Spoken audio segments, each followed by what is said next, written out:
if you have seen my last few videos, you know that I have been a bit obsessed with steam engines of late. From the biggest to the longest to the most famous and most dangerous, I've been riding as many as I can get my hands on these days. And the Revelstoke Railway Museum, well, they actually have one. The museum itself sits on the land where the Canadian Pacific water towers once stood. The same water towers that would service engines just like this. This is Canadian Pacific engine 5468. She went into service in 1948 and was retired only 8 years later. But in 1993, she was donated from Montreal to the Revelstoke Railway Museum, where she has rested ever since.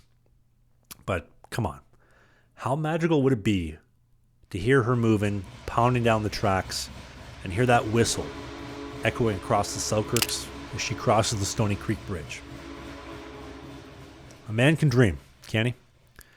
But the arrival of this locomotive and this museum were spawned out of the end of passenger trains in Revelstoke, which the museum has quite a bit paying tribute to.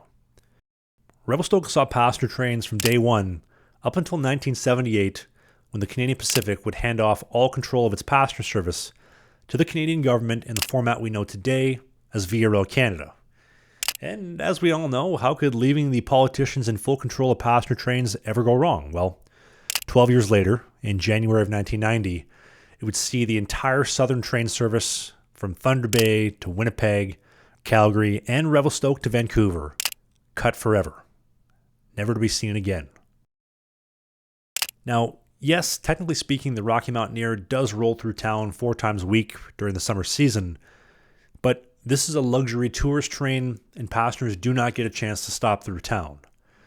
And although, yes, this is an absolute bucket list train of mine that I want to take and do in the future, if passenger trains ever did return to Revelstoke, it would be so great for the people to experience the beauty of the Selkirks, from when you cross over the Continental Divide out of Field and following the Kicking Horse River as it rolls west towards the Pacific, through the snow sheds above it, through the Connaught Tunnel over 6 kilometers through, over the Stoney Creek Trestle, before arriving here into Revelstoke, with a 60-minute stopover to experience how awesome this town is.